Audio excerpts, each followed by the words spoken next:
Bonjour, bienvenue pour ce nouveau rendez-vous depuis le lounge de BPI France. Et alors à mes côtés, Alexandre Lavoisier, dirigeant de la région IMIA de Comexposium. Bonjour. Bonjour.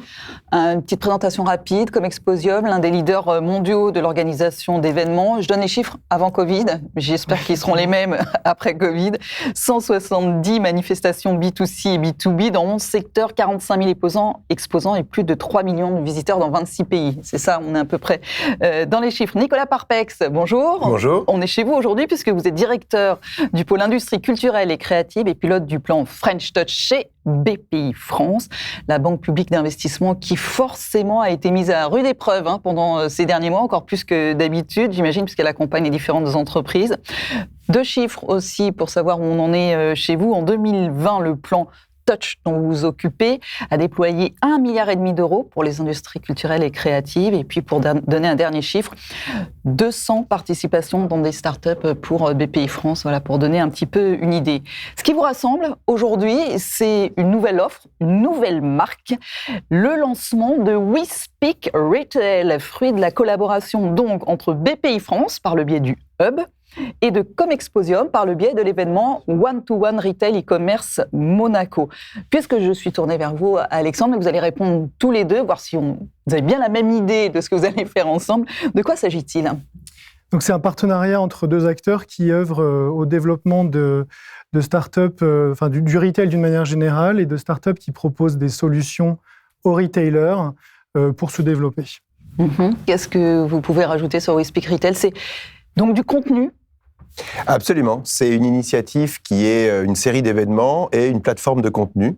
Donc, c'est un format qui est en effet d'abord un partenariat très, très proche et très synergétique entre Comexposium et BPI France. On va y revenir dans un instant. Et au service de toutes les entreprises de l'écosystème. L'idée, c'est quoi ? C'est d'animer, de fidéliser une communauté ?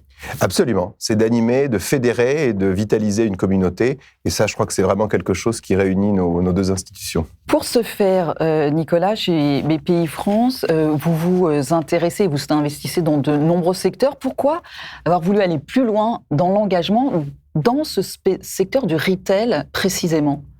Alors le retail, c'est évidemment un enjeu majeur pour l'ensemble des chaînes de valeur du B2C en France. C'est un secteur sur lequel on a une empreinte historique très forte. Et voilà, on trace une longue ligne et une longue histoire entre le bonheur des dames et le social selling. Et, oui, là vous faites un gros saut dans l'histoire quand même. Absolument. On a pris un petit raccourci temporel, une petite faille spatio-temporelle. Mais quand on dit ça, ça veut dire que voilà, on est dans cette tension entre l'héritage et l'innovation permanente. Et l'innovation, c'est un de nos sujets majeurs au sein de BPI France. C'est aussi un secteur qui a beaucoup souffert et dont les transformations ont été très accélérées par la crise sanitaire. Donc voilà, c'est pour nous un sujet d'attention majeure.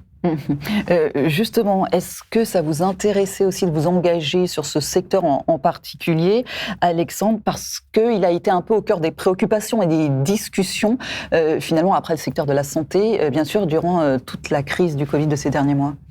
Alors oui, tout à fait. Nous, c'est un des secteurs pour Comexposium qui est un secteur fort, puisqu'on a beaucoup d'événements dans cette verticale. L'année a été effectivement assez compliquée pour ce secteur. On a proposé tout un tas de solutions durant l'année qui s'est écoulée, notamment en événements digitaux. Et maintenant, on est là pour accompagner la relance du secteur en remettant sur le marché des événements physiques, cette fois-ci, pour permettre à tous les acteurs de se retrouver et de relancer le business qui a souffert. On parlait d'animer, de fédérer la communauté. C'est aussi, non pas que ce soit totalement arrêté, mais de mettre en branle cet écosystème, de le redynamiser, peut-être lui redonner confiance.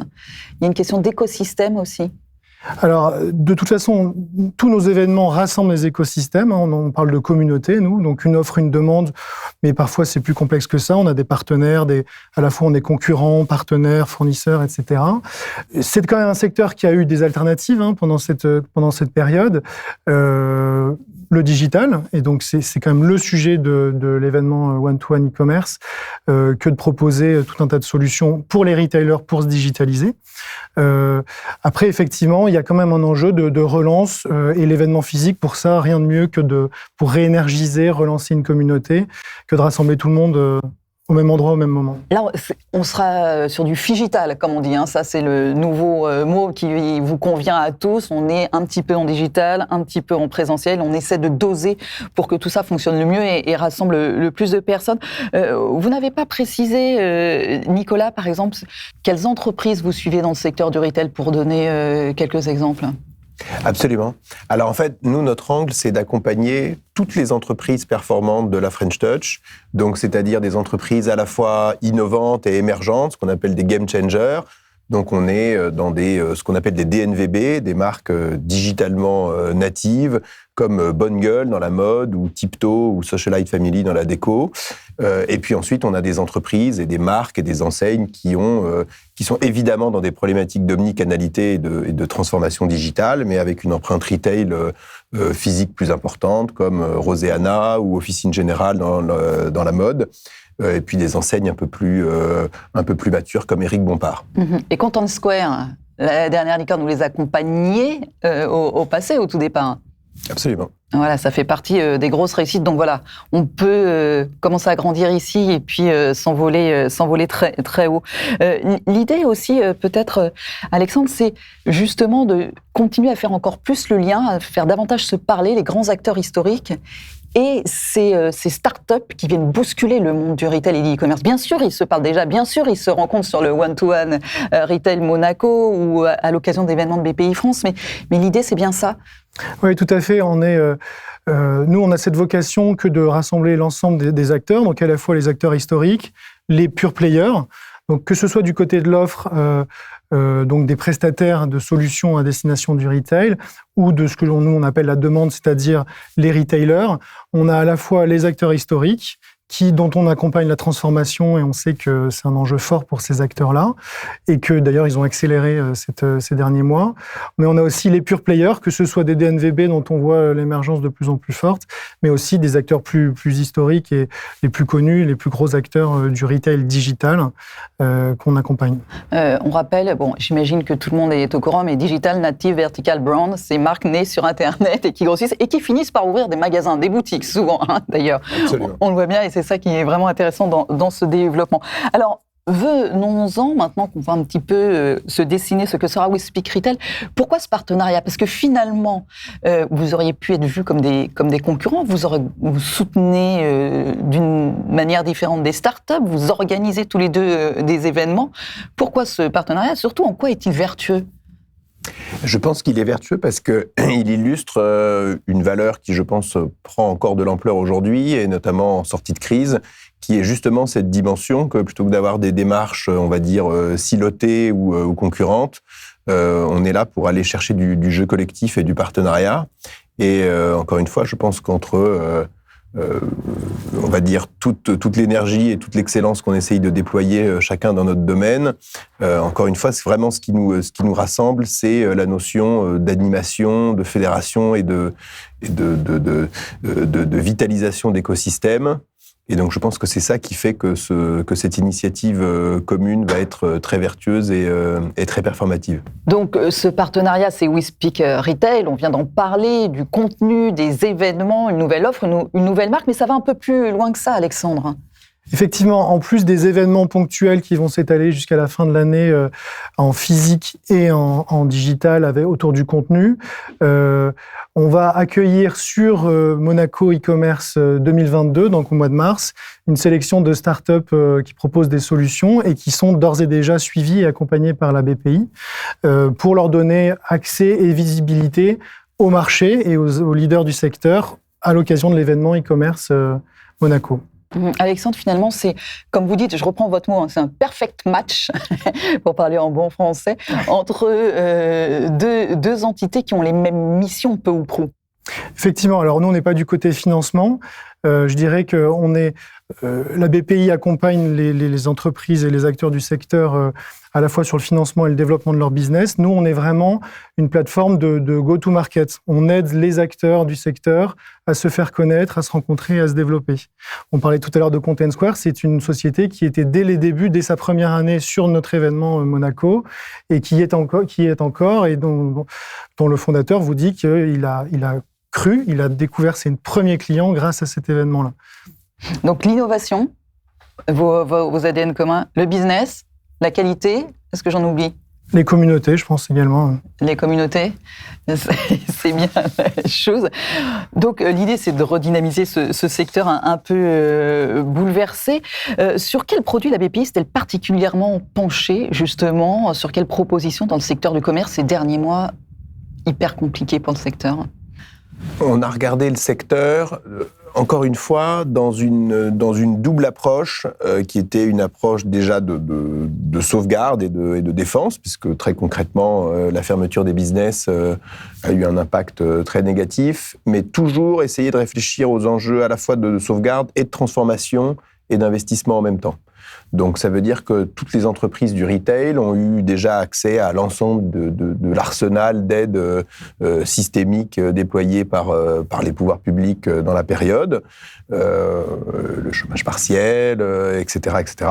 Et évidemment, nous, on a été là à la fois pour opérer la garantie de l'État pour le PGE, ça a été un outil important pour la période, mais on a aussi continué à accompagner toutes ces entreprises, encore une fois, dans leurs projets de développement, de transformation, d'investissement, sur le digital, sur d'autres grands enjeux du secteur sur lesquels on reviendra peut-être. Pour vous donner un ordre de grandeur, dans le secteur des industries créatives et le retail pesant à peu près la moitié de cette masse, c'est 11 milliards d'euros de PGE qui ont été déployés en 2020. En plus du 1,5 milliard fléché sur la French Touch dont vous parliez tout à l'heure. Et donc, depuis que ça a repris, ça a rouvert, ça repart, les Français ont plein de sous à dépenser, ils consomment, ça, c'est la bonne nouvelle. Comment vous voyez, alors on parlera des enjeux de demain, mais là, les premiers frémissements du retour du retail en physique, si j'ose dire, parce qu'il ne s'est jamais arrêté. Le commerce, heureusement, il a dû se transformer à une vitesse grand V, comme chez vous, d'ailleurs, chez Comexposium. Mais qu'est-ce que vous voyez frémir là au moment d'un possible retour à la normale durable? Alors, je pense qu'il y a des éléments qui sont un peu, on va dire, conjoncturels, qui sont en effet le plaisir de retour à quelque chose dont on a été privé pendant de longs mois, à l'expérience, en effet, physique, relationnelle, etc., qui est quand même au cœur de l'expérience.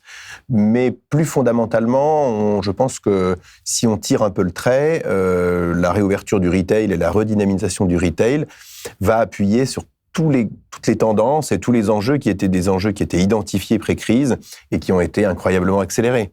Donc c'est la digitalisation du parcours client, tous les enjeux d'impact et de RSE pour l'ensemble du monde du retail, l'application toujours au service d'un usage et d'une expérience de toutes les nouvelles technologies qui peuvent intervenir dans la chaîne de valeur, que ce soit la blockchain, etc.